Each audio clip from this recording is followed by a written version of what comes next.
amigo, olá minha amiga, está começando mais um programa Cidade na Rede. Muito obrigado sempre pela sua audiência, pelo seu carinho aqui com a gente. Toda semana, para falarmos de temas dos mais diversos, com convidados, sempre com muito conteúdo. Nesta semana estou recebendo o advogado Dr. Wilson Borim para falar sobre algo importante, sobre o direito de família. Muitas coisas que acontecem neste núcleo, mas que as pessoas acham, não, em briga de marido e mulher não se mete a colher, em problema de família não se mete. Não, existem leis sólidas para isso. E a gente está recebendo aqui um grande profissional. Tudo bom, Wilson? Obrigado, sua participação, prestigiando aqui o nosso programa Cidade na Rede. Prazer, Luciano, prazer grande estar com vocês aqui, né? E tentar passar uma orientação aí para a população, né, dessa área do direito, que é uma área muito importante, que rege aí as relações familiares e que traz muito transtorno, nós sabemos, hoje em dia no Brasil. Para que as pessoas possam conhecer também um pouquinho de você, há quanto tempo no direito? Eu advogo já há 24 anos, né? Na verdade, a minha primeira formação é em administração de empresas, trabalhei durante 40 anos na área do ensino superior, como docente, como diretor e diversas outras áreas administrativas também. E tão logo eu encerrei minha carreira na área docente, mas antes eu já, paralelamente, eu advogava também. São 24 anos na área do direito. Já formou muita gente, já orientou muita gente e hoje segue orientando também dentro dessa área familiar. Aliás, tem uma peculiaridade que eu não posso passar sem falar isso com o Wilson Borim, que é um apaixonado por futebol também. Essa paixão, essa você nunca largou, né? Não. Eu acho que isso daí está no brasileiro. O brasileiro, eu acho que nasce principalmente nós, né, que viemos da periferia. Hoje em dia é uma coisa que eu sinto muito, eu passo nos bairros, eu vejo a diferença da minha época, onde a garotada brincava na rua. Eu acho que o futebol é uma das coisas mais democráticas do mundo, porque ali é o tipo da diversão, é uma coisa lúdica, onde tanto o rico e o pobre estão juntos, não há diferenciação, muito pelo contrário. E é uma coisa que eu até hoje acompanho, né? Desde os 7 anos, joguei bola dos 7 aos 40 anos de idade, tentei a carreira profissional, mas infelizmente eu vi que o meu futuro estava mesmo nos estudos. Qual era a posição que você... Eu jogava de médio volante. Médio volante. Médio volante. Mais pegador ou meio criativo? De campo, os dois. De vez em quando eu jogava, quando faltava centroavante, eu improvisava, me virava também. Legal. Um pouco de habilidade. Sim. Qual o time de coração? Corinthians, é lógico. Então, tá sempre torcedor, sofredor, mas está acostumado também com grandes conquistas. Grandes conquistas. Corinthians eu já vi, sofri muito, é lógico, até pela minha idade, né? Porque até 77 era aquela gozação imensa, né? Mas hoje já não, a partir da década de 90, nós passamos a usufruir um pouco também dos louros e das vitórias, né? Maravilha. Borim, a gente falar sobre família é sempre um tema muito delicado e eu fiquei muito feliz que você aceitou esse convite para que a gente pudesse falar com os nossos telespectadores. A gente está hoje num universo nacional onde pessoas das mais diversas classes e realidades acompanham, mas é algo muito sensível, porque a gente está falando de leis, de ações que precisam ser respeitadas dentro de uma legislação nacional, em um universo que boa parte da sociedade diz, não, dentro da minha casa mando eu, dentro da minha casa é do meu jeito. E você está aqui para dizer exatamente que dentro da casa de qualquer pessoa existem leis também que precisam ser respeitadas, não? Corretamente. Bem observado, Luciano. Hoje a relação familiar ela é muito complexa, porque até alguns anos atrás a relação familiar era aquela tradicional, né? Hoje nós temos vários tipos de união, e principalmente em relação ao menor, que hoje ele é muito protegido. A mulher também hoje, graças a Deus, ela tem uma proteção muito ampla da legislação, né? E cada vez mais a gente percebe que está aperfeiçoando. Eu acho que essa foi uma grande conquista.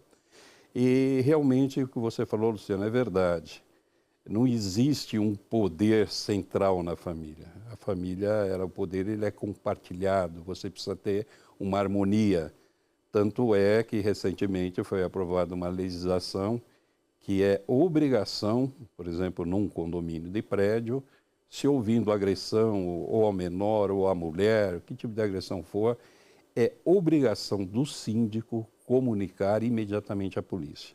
Então, hoje, essa proteção ela é fundamental, até porque a família ela é o cerne de uma sociedade. Você precisa ter muito bem concatenado todos os membros dessa família para que uma sociedade se desenvolva normalmente. E a legislação hoje está aí justamente para proteger a todos, não só o homem, a mulher, a criança, a menor, a todos, para que realmente permaneça essa harmonia entre todos.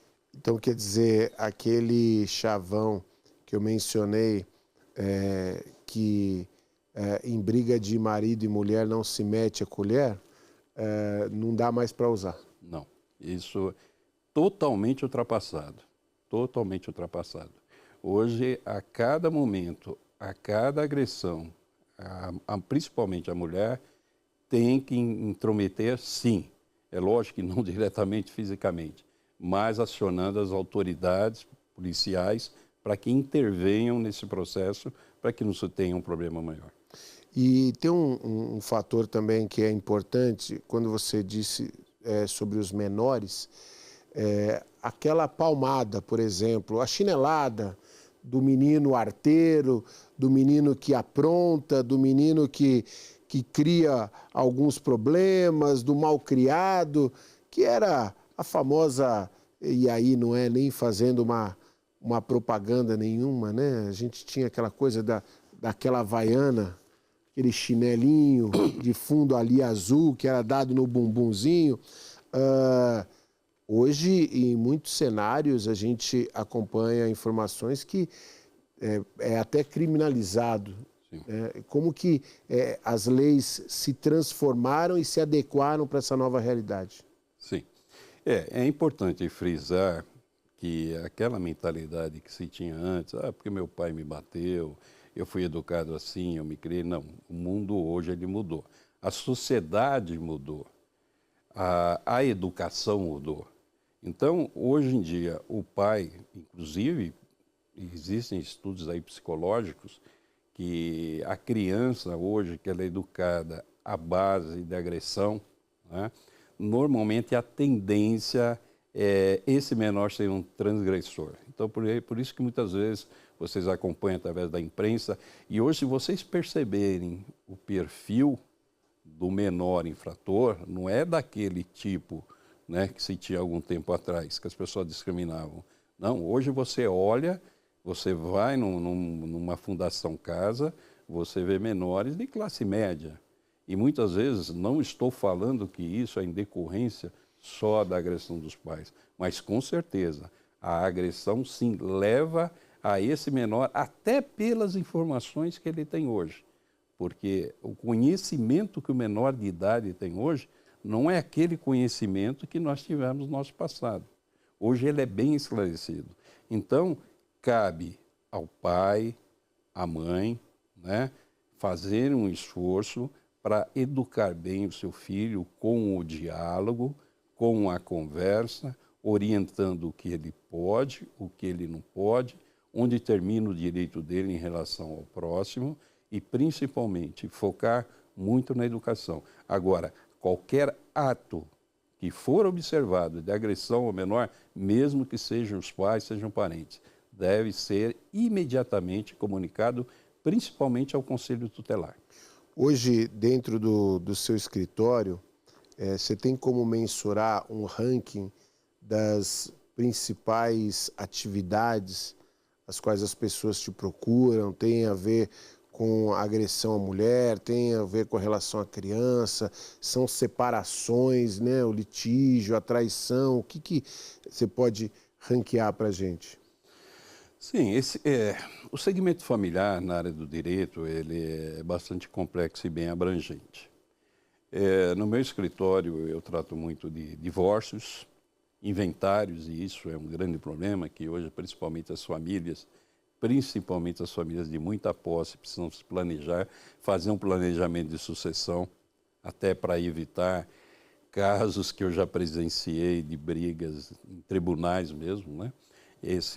A questão de inventário hoje em dia, a sucessão familiar é um caso muito complexo e que demanda a maior parte dos casos que eu tenho no escritório. Existe também os casos de divórcios, né, em decorrência da infidelidade do casal, de brigas, de agressões, né? Normalmente o sexo feminino agredido, porque a mulher realmente chega a um ponto que ela não aguenta mais, procura a proteção. Hoje em dia você tem a proteção, né, que a justiça garante, e graças a Deus, cada vez mais a gente percebe que as autoridades estão se aperfeiçoando, o poder executivo, a polícia judiciária, o poder judiciário, né, cada vez mais integrados para assegurar a essas mulheres o direito que elas têm.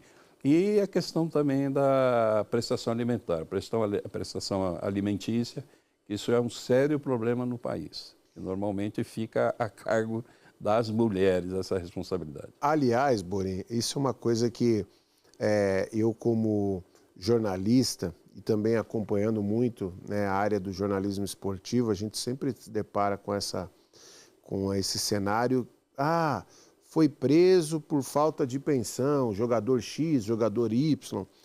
E aí, volta e meia, também a gente ouve o seguinte: nesse país só se prende pensão alimentícia. Você pode matar, você pode fazer tal coisa. O que tem de verdade nessa declaração que as pessoas já viram quase como um folclore, vamos dizer assim, de dizer que no Brasil, para ser preso, é só pensão? Bem, Luciano, não é bem assim, né? No direito civil, até então, tinham 2 casos que previam a prisão administrativa, que era o depositário infiel e o devedor de pensão alimentícia, né? O depositário infiel já não existe mais isso. Então, hoje, no direito civil, a única prisão que existe é para o devedor da pensão alimentícia. E eu acho que é correto.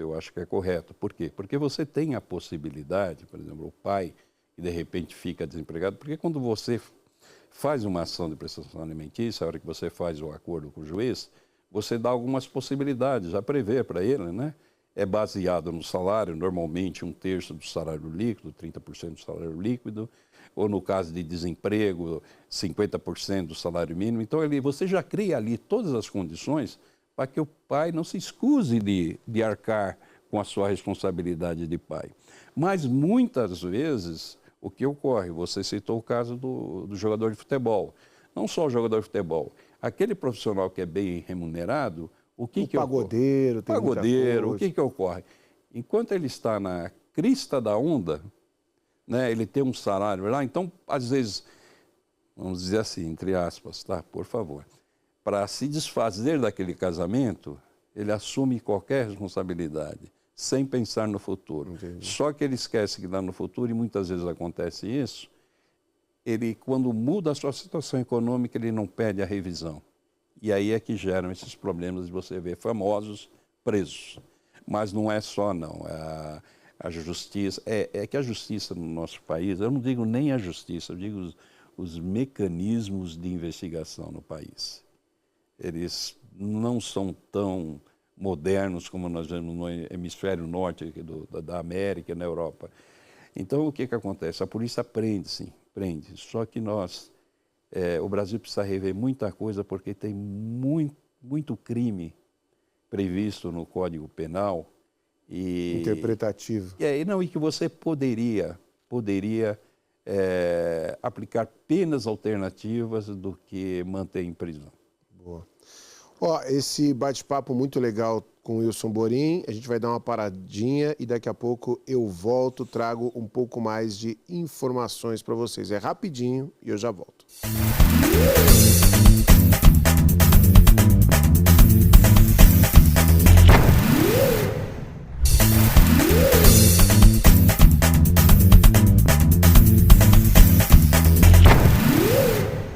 Legal, voltando aqui o seu Cidade na Rede, hoje falando sobre direito de família. Estamos recebendo o advogado Wilson Borim, nos orientando sobre essa pauta tão importante, a relação dentro das casas que possuem leis, e essas leis precisam ser respeitadas. Porém, a gente falou no primeiro bloco sobre a relação, né, e principalmente através da pensão alimentícia que se dá todo esse processo. Agora, infelizmente, o matrimônio, que é algo absolutamente nobre, maravilhoso, mas muitas vezes ele não é assim como pede o padre durante a cerimônia, principalmente a cerimônia católica, até que a morte nos separe. Sim. Ele, enfim, a vida traz problemas e às vezes os problemas alcançam uma escala onde as pessoas acabam não permanecendo juntas. Este processo, ele muitas vezes é traumático, não só para o casal, mas também para os filhos, para a família.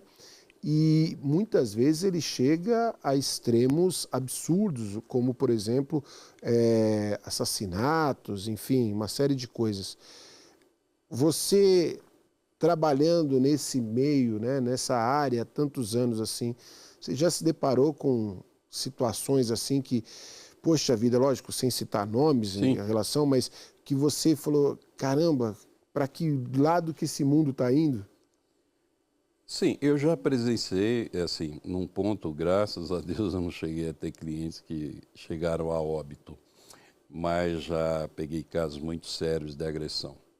E a pessoa vai precisar ficar internada por algum tempo, né? Tanto homem quanto mulher, porque nós não podemos generalizar que é só a mulher agredida. Na grande maioria é, mas eu já tive caso inverso também. Esses casos a gente observa e eu vou dar um exemplo, porque às vezes o advogado ele precisa ser um pouco psicólogo e ter uma inspiração divina. Eu tive um caso que era um casal, inclusive vizinhos meus, e que a mulher me procurou, que queria divorciar. Eu estranhei na época, tal, porque eram muitos amigos. Vocês estavam indo tão bem? Muitos amigos, os filhos, os amigos dos meus filhos e tal. E aí ela falou, olha, fulana, converse com seu marido, é melhor, se vocês querem mesmo, vamos conversar de uma forma consensual, que eu acho que é o melhor e tal. E de repente vocês podem até repensar que é momento e tal. E marcamos no escritório. Bom, resumindo a história. Ela não falou para ele porque queria se divorciar, deveria ter conversado antes. E na minha frente ela falou para ele. Ele achando que ela queria conversar sobre alguma coisa. Eu na hora tinha os bens, eu falei, então, olha, tem esses bens aqui e tal, tal. Era um imóvel no litoral, imóvel aqui, 2 automóveis, dinheiro, uma coisa simples de fazer a divisão e tal. E, de repente, eu fui pego de surpresa que ela queria ficar com os 2 imóveis. Ih, rapaz. E eu explicando para ela, falando que não pode, falei, olha, 50%, terra, não. Mas eu quero. Eu quero. E ela falou, não, ele falou, e ele, uma pessoa muito educada, olhou para mim e falou assim, não precisa, eu fico com o apartamento litoral, mas é da família, você pode ir lá e tal. Bom, conclusão. E ela queria separar porque descobriu que o marido frequentava uma boate gay. Nossa, rapaz. Como a pessoa me conhecia no momento, eu fiquei assim, tentando conciliar, e ela não abria a mão, ele não abria a mão, e aí também ele fez algumas considerações, que eu não vou entrar aqui no mérito. Bom, conclusão. Aí eles falaram, bom, não tem jeito, vai para o litigioso e tal. Ela falou, olha, doutor, então o senhor vai me representar? Eu falei, não posso. Eu falei, a partir do momento que eu atendi os dois, uma questão ética, a senhora procura seu advogado, o senhor procura seu advogado, eu não posso participar do caso. Bom, e saí da sala, e uma discussão e tal, mas eu querendo resolver, não como um profissional do direito. Ali você estava o vizinho. Vizinho. O vizinho, pô, gente, calma aí. Como eu trabalhei 22 anos com os franciscanos, né, com os padres franciscanos, eu queria arrumar uma solução humana para a situação. Sim. E aí veio uma inspiração. E eu, de repente, eu não sei de onde veio aquilo, eu sentei com ele e falei, vocês vão para o litigioso mesmo? Vamos. Falei para ela, a senhora vai alegar isso? Falou, vou alegar porque eu tenho prova. E ela tinha prova. cartão de crédito, papel que ele deixou na carteira. Sim. E ele também tinha algumas coisas lá e tal, né? Falei, bom, tudo bem, vocês vão alegar? Vamos alegar. Falei, ótimo, tá bom. Só vou alertá-los o seguinte, seus filhos são adolescentes, da faixa dos meus filhos. Um dia, seus filhos quiserem saber por que os pais se separaram, eles podem arquivar esse processo. E vocês acham bom seus filhos saberem por que os pais se divorciaram. Aí um ficou olhando para o outro, tal. Falei, eu vou buscar um café. Saí da sala, trouxe um café, conversamos, fizemos consensual, resolveu. Hoje são grandes amigos, conseguimos resolver. Então, muitas vezes, não é só o direito. Você precisa ter um pouco da... sensibilidade. Né? Tanto quando eu fiz a administração, tinha uma disciplina, como eu falei, estudei lá na Universidade de São Francisco, uma disciplina denominada formação humanística. E isso era para todos os cursos. Curso de licenciatura, medicina, todos os cursos tinham essa disciplina. Que você é a relação humana, você precisa aprender muito dos problemas que você resolve hoje em dia, é no diálogo. Tanto é que nos cursos de pós-graduação, na época que eu trabalhava, um dos cursos mais procurados era o curso de gestão de pessoas. Aliás, é uma dificuldade hoje, né, a gente conviver com pessoas e, acima de tudo, entender as pessoas e respeitar a diversidade nos mais diversos assuntos. Né? E hoje em dia tudo transforma em briga e, na verdade, a gente sempre dá um passo para trás, dá para sair muita coisa. Borinha, você falou sobre essa experiência. Um outro fator assim, que as pessoas perguntam bastante para a gente é não só a pensão para os filhos, mas a pensão para o cônjuge através de uma dependência, né? Principalmente os casais mais antigos, onde, por exemplo, a esposa ou deixou de trabalhar, e eu vou dar um exemplo de esposa, mas ela pode acontecer ao contrário, pode Sim. ser o marido, mas enfim, a esposa se transformou numa dona de casa e ela não entrou no mercado de trabalho. Esse marido sempre trabalhou e sempre eles viveram bem ali. Em dado momento da vida, por alguma ocasião, enfim, uma situação, eles vieram a se separar. Essa esposa que abdicou durante o seu processo, teoricamente, produtivo de vida, né? Porque as pessoas não que elas deixam de ser produtivas, mas existe dentro do mercado de trabalho, imagino que tenha uma idade ali de quando você consegue produzir mais, ela tem algum direito a parte de um salário dele, se ele estiver trabalhando, ou de uma aposentadoria dele, se ele já for um aposentado? Tem, plenamente. A mulher, desde que ela consiga comprovar no período que ela ficou impedida também de trabalhar, não é só porque... a sociedade muda, como eu disse aqui no começo, ela vai evoluindo. É lógico que a mulher que casou há 50 anos não é a mesma situação da mulher hoje. Hoje a vida é em comum, o casal produz junto, a mulher trabalha, o marido trabalha. Então hoje não é muito comum a mulher pedir. Eu já tive casos que eu consegui a pensão para a mulher, e justamente nesses casos, onde ela conseguiu demonstrar na vida que o patrimônio angariado pela família, o esforço que ela fez, que ela se dedicou e que realmente ela estava impedida de trabalhar, né? Num caso de um divórcio, que às vezes é raro depois de tantos anos de casamento, mas existe. Eu já fiz divórcio depois de 40 anos de casado, por incrível que pareça, eu já fiz.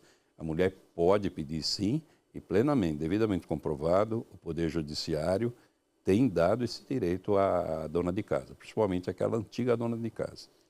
Isso é muito interessante, né? Porque a gente acompanha no dia a dia e como eu brinquei, né? Lógico que todo mundo casa para a eternidade, você casa para poder ficar o resto da vida.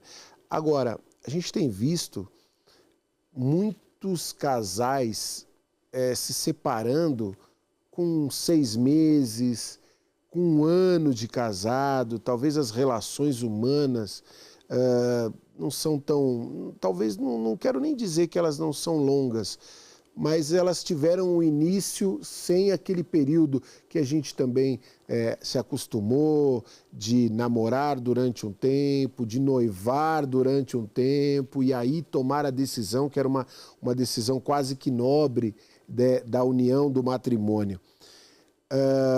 Para a justiça, não existe essa sensibilidade, ou existe uma adequação para os dias atuais em relação a esses casais que se conhecem, logo se juntam, se casam e, da mesma maneira que se casaram de forma tão rápida, se separam? Mas, Luciano, eu só queria entender a pergunta, em que sentido você... Não, por exemplo, a separação, quando ela se dá, por exemplo, com 6 meses, a mulher tem todos os direitos, ou o homem tem todos os direitos em relação a bens, em relação a tudo, sim. Como se fosse uma relação de 30 anos? Sim, bom, veja bem, hoje é muito comum, se observarmos, que as pessoas não casam tão cedo quanto na década de 80 ou início da década de 90. Hoje você vê pessoas casando com 35, 36 anos, até com 40 anos. Então o mundo evoluiu muito nesse sentido. E às vezes nem se casam. Às vezes eles vão morar juntos, como as pessoas falam, que é denominada aí a união estável, né? Que a união estável, ela tem o mesmo, devidamente comprovada, ela tem o mesmo efeito do regime de comunhão parcial de bens. Quer dizer isso? Tudo que for adquirido na constância do casamento, tá, por ambos, é 50% para cada um. Tá? Dependendo do regime de casamento, a pessoa tem o seu direito. Não importa se são 3 meses, 4 meses, 5 meses de casamento. Né? Se constituir um patrimônio, é um direito deles poderem... Tanto é que no divórcio você precisa apresentar isso daí e já fazer a partilha. São vários casos. Então, por exemplo, existe o caso daquele que nós falamos de subrogação, né? Que ele já traz um patrimônio seu para o casamento. Dependendo do regime de casamento, de comunhão do casamento, né? Esse bem ele pode ser partilhado ou não. Vamos dar um exemplo. Regime de comunhão parcial de bens. O nome já diz, regime de comunhão parcial. Ou seja, o que você traz seu, é seu. Saiu do casamento. Agora, diferente se há um óbito. Você tem aquele bem, você casou, automaticamente a esposa sucede. Agora, por exemplo, a esposa, ela tem uma casa que ela ganhou do pai. Sim. O pai deu para ela um imóvel ali, o pai dividiu as filhas e deu um imóvel para cada uma. Sim. Aí ela casou, ela pegou esse imóvel e vendeu, comprou um apartamento junto com o marido. Sim. Ela pagou 80% do apartamento, o marido pagou 20% e eles casaram e ficaram felizes para sempre ali naquele apartamento. Correto. Só que eles se separam. Correto. 3 anos depois. Ela tem direito a 80% do apartamento ou direito a 50% do apartamento? Então, veja bem, aí é a orientação. Nesse caso, quando a pessoa se casa, eles podem fazer um pacto, né? E no momento que eles forem adquirir um imóvel, vamos supor, a pessoa tinha lá um imóvel, ela trouxe como herança um imóvel de 100 mil reais. Aí, durante o casamento, ela vende esse imóvel para comprar uma casa de 200 mil reais. Um exemplo. Esse dinheiro, na hora da separação, você deu até um exemplo de 80%, né? Então, vamos supor, ela tinha uma casa, para facilitar o entendimento, ela tinha uma casa, ela recebeu uma herança de 80 mil, né? E durante o casamento ela vende para comprar uma casa de 100 mil reais. Isso. Então, quer dizer, desse valor, são oriundos 80 mil que ela trouxe. O interessante é que, no momento da aquisição desse imóvel, que fique consignado a origem do dinheiro da compra desse imóvel, onde ela declara. Por quê? Porque, ao final de um casamento, de um divórcio, isso estará especificado. E também criar mecanismos, até na declaração do imposto de renda dela, para o rastreamento desses valores, Porque senão, se for num regime de comunhão parcial de bens, se não tem isso, eu já peguei casos assim, que eu estou com um caso recentemente assim, muito complexo, né? Se a pessoa não consegue provar isso, que nós falamos de subrogação, normalmente ela pode perder o imóvel. Mas existe... E aí, os 80%, ela vira 50% dela. 50%, exatamente. Que bacana. Borim, você acha que as pessoas estão procurando mais os advogados por conta de repente, não ter mais aquela confiança que tinha antigamente? Porque antigamente o povo casava e estava apaixonado e estava tudo certo. Agora a casa é quase um contrato, né? Não, mas exatamente. Exatamente isso. Hoje existe o pacto nupcial. E é importante, gente. Eu não vejo nada demais nisso. Isso não quer dizer que você não gosta do outro, muito pelo contrário. Mas é uma garantia que as pessoas têm, porque a relação hoje, conjugal, ela é muito diferente. Às vezes, por causa da atividade profissional, muitos casais se separam por causa disso. Não é porque não gostam mais do outro.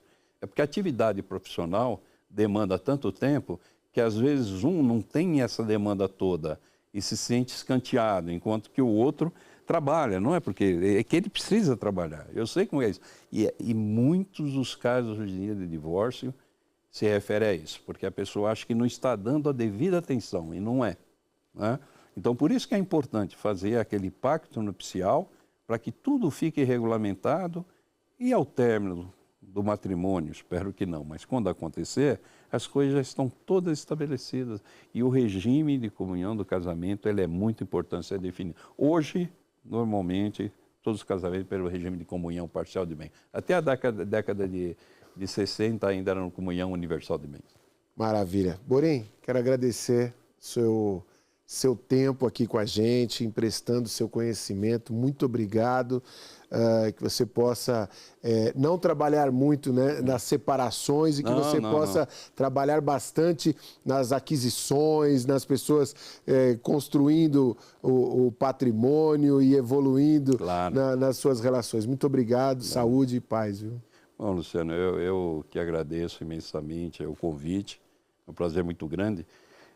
Porque a gente já se acompanha há algum bom tempo, principalmente pelas jornadas esportivas, com o Geraldo, com o Cardilo, com a Devaninha, né? A gente acompanha diretamente e gosta muito, mas eu acho primordial que a população tenha um programa como esse para saber dos seus direitos. Não só aqueles que podem arcar com o custo de um advogado. Hoje existe também a Defensoria Pública. Sim. Mas é muito importante que as pessoas procurem saber os seus direitos. Vão lá saber, seja na Previdência, seja na área trabalhista, na área de família, né? E a gente tenta, como a gente fala, o advogado, ele é o primeiro juiz do caso. Nenhuma causa que eu pego, eu já não demando uma ação direta sem antes falar com o advogado da outra parte e tentar um acordo.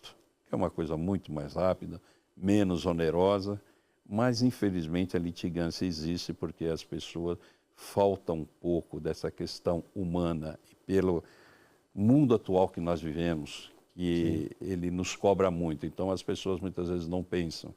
Se pararem um minuto de uma forma racional, eu garanto para vocês que hoje pelo menos uns 40% dos processos existentes aí no Poder Judiciário não estariam tramitando.